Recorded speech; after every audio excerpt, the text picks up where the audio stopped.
head coach of the Colorado Buffaloes. Primetime Deion Sanders says, "Give me my theme music."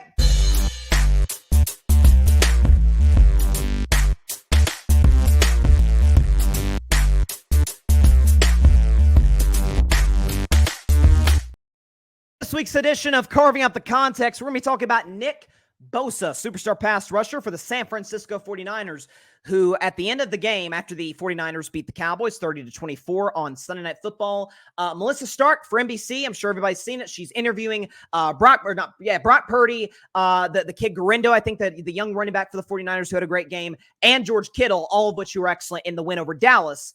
And right as she's asking Brock a question, we have the photo right here. Nick Bosa comes in between Stark and Purdy and is flashing a white Make America Great Again hat. We can actually make that a little bit closer right there. See Nick Bosa right there with his Make America Great Again hat. And I was thinking about this. There's a number of angles that I feel like most aren't on, by the way, on both sides of the political spectrum, are either avoiding intentionally or just not touching on, because to me it feels pretty darn obvious. Many of the things surrounding this. Number one, and I want to say this in the outset, I want to be abundantly clear. I think my history on this show would tell you, in the times that I have talked about the former president, let's put it this way, I'm not a fan about basically anything that man stands for, to put it mildly. With that said, in and of itself, we're just talking about specifically, we'll get into the larger aspects of it and what Nick Bosa said afterwards, but just the act of him wearing the hat, disagree with it, but I will not in any way, shape, or form. It would be hypocritical if I'm consistent on previous takes I've had about politics and sports, if I'm going to be consistent with the United States Constitution and the First Amendment, is if Nick Bosa wants to wear that hat, disagree with it, but he has a right to do it. He has a right to do it in this country. So I want to make sure I make myself abundantly clear before people jump on me for that, because I don't want anybody taking stuff out of context, because this is carving up the context. Let's take a listen to what Nick Bosa said after the game, because I found it strange and vehemently inconsistent, not just with what he says and believes, but with what previous narratives on the political spectrum have been about this very subject in the last really 8 years. Nick Bosa on why he wore the hat. Some discussion, you had a hat on that was not the hat you're currently wearing in the postgame. Why did you take that opportunity to make what appeared to be a political statement? I'm not going to talk too much about it, but I think it's an important time. I mean, I realize you say you don't want to talk too much about it, but have you been tempted in the past to kind of wave your No, I mean, it's definitely a little easier nowadays, but no, I don't feel too inclined to do that. Easier because just a different climate. I don't want to bang on the reporter, but my follow-up, if I were asking the question after he said it's an important time, would have been, why do you feel it's an important time? That's the one thing both sides of the aisle agree on in this election, that is, it is a very important election and it is a very important time. And so I would have liked to have heard, as the consumer, as somebody listening to this interview, certainly as the person asking the question, Nick Bosa, is why do you feel this is an important time? Nonetheless. So there's been a lot of parallels drawn between him, Nick Bosa, and a former 49ers player, Colin Kaepernick, who obviously knelt during the national anthem in 2016 in protest of police brutality, is that there's been a parallel. Kaepernick's kicked out of the league, Nick Bosa's not. Well, first of all, listen, Cap was blackballed. Cap should have still been the National Football League. He was a good backup quarterback. Starter, no. Good backup, no question, could have provided value. Nick Bosa is one of the 5 best passers in the world. But with that said, here's something that is objectively true, and both sides are probably going to get pissed off at me saying this. Don't care. Kneeling during the national anthem, wearing a MAGA hat. Both are in their own ways extremely provocative. Both in their own ways pisses off the other side in a major, major way. I do think it is somewhat noteworthy that when Cap did the provocative move of kneeling during the national anthem, that he was asked, rightfully so, by the way, why did you do this? What prompted you to take a countercultural stance during the playing of the Star Spangled Banner?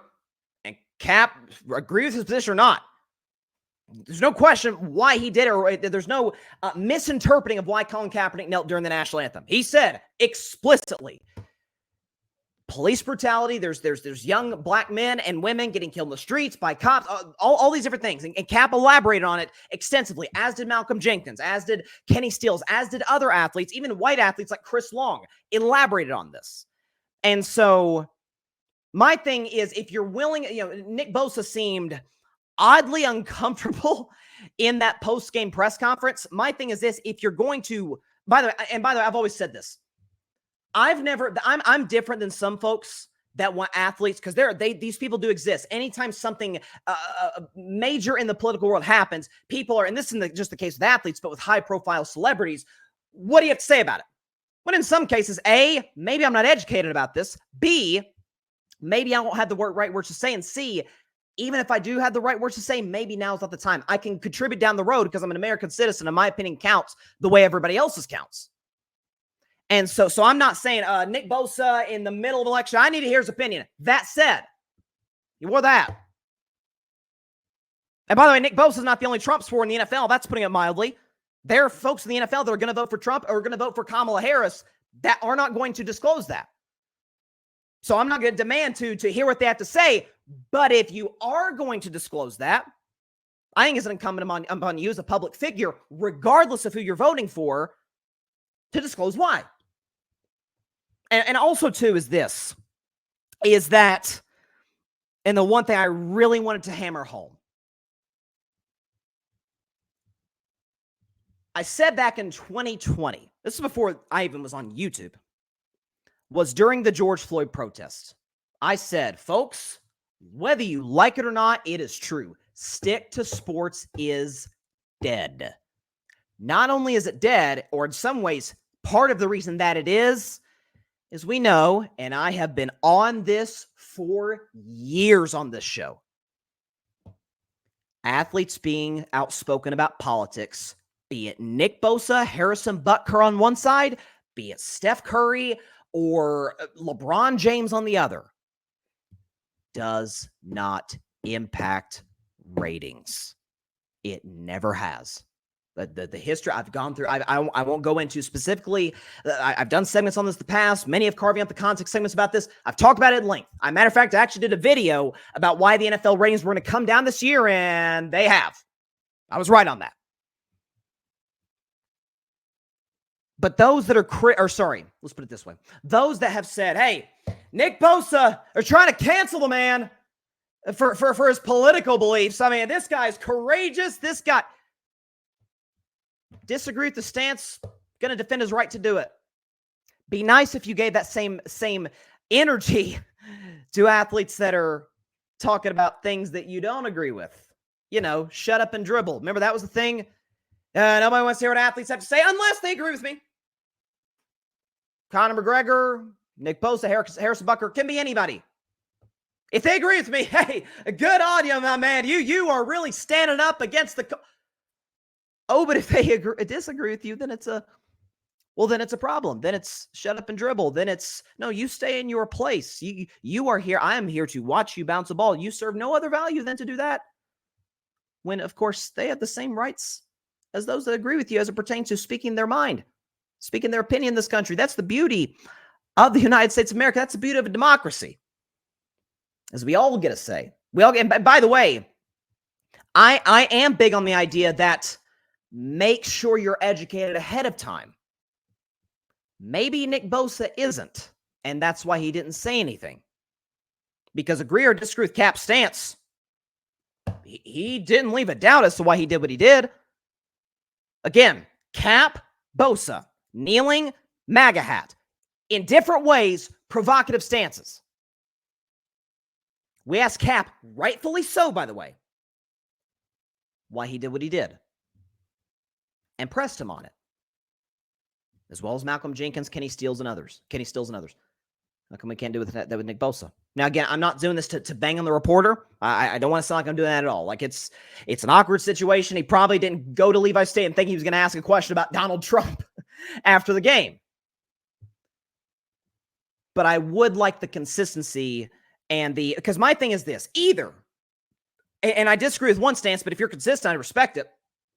Either it's, I don't want to hear anything whatsoever from any athlete on any political position, even if they agree with me. I'm not going to go on my show and disingenuously call them courageous, while folks on the other side who vehemently disagree with my position, my stance, my political views, I say need to shut up and dribble. I say need to stick to sports and falsely, objectively, falsely claim that them speaking about politics impacts sports viewership in any way, shape, and form. I'll go on this briefly. Ratings came down in 16 for the NFL and for sports, just like it did in 2020, just like with the World Series being the exception, just like it is in 2024. Oh, but just like it did in 2012, when there was no kneeling during the national anthem, when there was no athletes really weren't politically active in 2012, and the ratings still came down because it's a presidential election year, as has been the case throughout, again, the last 12 years. It's not that people have quit on sports. It's not that people act like they're done watching sports because an athlete came out against their position. That's not true. Every 4 years, 12, 16, 20, and as we sit here today, 24, without fail, ratings tick down to varying degrees, but they tick down. Athletes can say nothing. They can say a lot. They're still going to go down. The ratings are. And come 2025, just like 2021 and 17 and 13, they're going to go right back up. I want to, again, make myself abundantly clear. I could not disagree with Donald Trump's stances on just about, as a matter of fact, not just about, essentially everything that he's ever stood for. Disagree with all of it vehemently. But I defend Nick Bosa's right to wear that hat. I wish he would have explained it more. I wish he would have impressed more to explain it more, as we asked other athletes who took countercultural or provocative stances to do so. I think that's a more than fair stance and question to ask and take. Thanks so much for watching the show on YouTube, and be sure to go click that big red subscribe button and check out the other clips and full shows from Carving It Up Live, as well as our other incredible content creators here on the Grid Network.